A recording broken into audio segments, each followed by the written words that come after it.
ఉన్నాం. ఈ అంతిమ యాత్రను చూస్తున్న మనమందరము కూడా ఏదో ఒక దినమున ఈ లోకాన్ని మనము కూడా విడిచిపెట్టవలసిన దినం ఒకటి ఉందనే సత్యము నిజము. దేవుని పరిశుద్ధ గ్రంథంలో ఈ విధంగా భక్తుడైన యోబు మాట్లాడుతూ ఉన్నాడు. మనుషులు మరణమైన తర్వాత వారు ఏమవుదురు అని ఒక ప్రశ్న లేవనెత్తుతూ ఉన్నాడు. ఈ భూమి మీద జీవిస్తున్న ప్రతి మనిషి అనేక మందికి ఒక సందేహం, మనిషిలో ఉన్నది గాలి, ఆ గాలి ఎటుపోతుందో ఏమవుతుందో ఎవరికి తెలుసు అని అనుకుంటా ఉంటాం. కానీ ఈ మానవుణ్ణి తయారు చేసిన దేవుడు ఏ విధంగానైతే మానవుణ్ణి తయారు చేసుకున్నాడో తిరిగి తన దగ్గరికి చేర్చుకోవాలని యేసు ప్రభువారు మరలా మన్నైనది మట్టికిని తాను దయచేసిన ఆత్మ దేవుడి వద్దకు రావాలని ఆయన నిశ్చయించి ఉన్నాడు.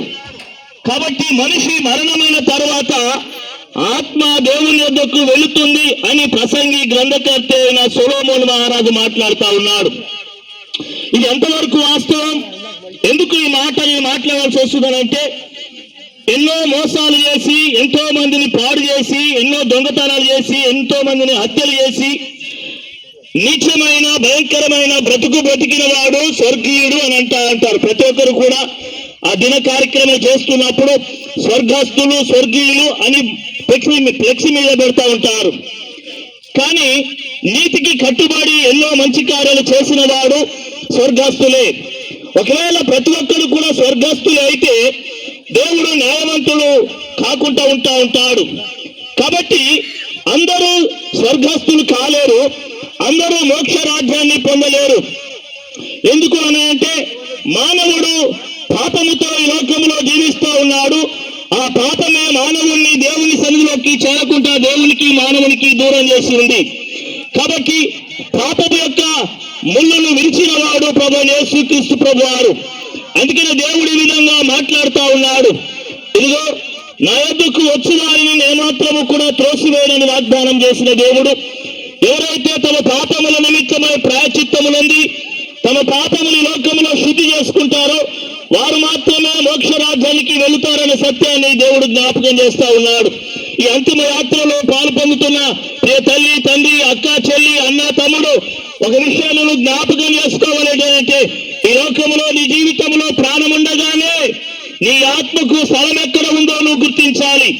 నేను వెళ్ళిన తర్వాత ఒకవేళ ఈ లోకంలో నువ్వు దాన్ని గుర్తించకుండా మనం చేసిన మంచి పనులు, మనం చేసిన ధర్మకార్యాలు, మనం చేసిన భక్తి భావాలు ఏవి కూడా మానవుని పాపాన్ని తీసివేయగలిగిన అర్హత వాటికి లేదు.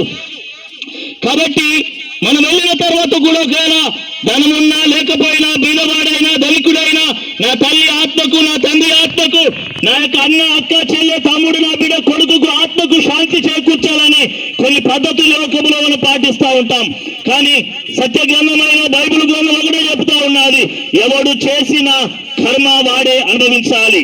కాబట్టి ఈ లోకంలో రోగం వస్తే ఏ విధంగా, రోగం వచ్చిన వాడే ఏ విధంగా ఆ యొక్క ట్రీట్మెంట్ తీసుకుంటాడు, మనిషి బ్రతుకుతున్న ఆ బ్రతికే తనను మోక్ష రాజ్యానికి చేర్చుతూ ఉంటాడు.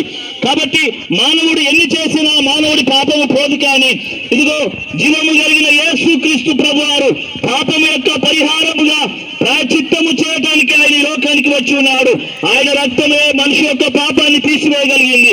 ఎందుకంటే మానవుని సృష్టించింది ఆయన, ఈ విశ్వమంతటిని సృష్టించింది ఆయన.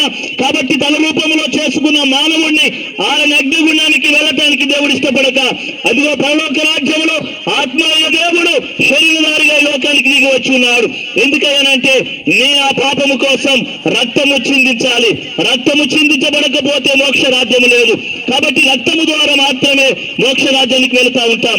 ప్రభు యేసుక్రీస్తు ప్రభువారు నీ కోసం, నా కోసం, సకల మానవ జాతి కోసం ఆయన రక్తాన్ని కార్చాడు. ఆ రక్తమే మోక్ష రాజ్యానికి చేస్తాడు. ఆ రక్తాన్ని మరి జయరాధన గారు స్వీకరించారు.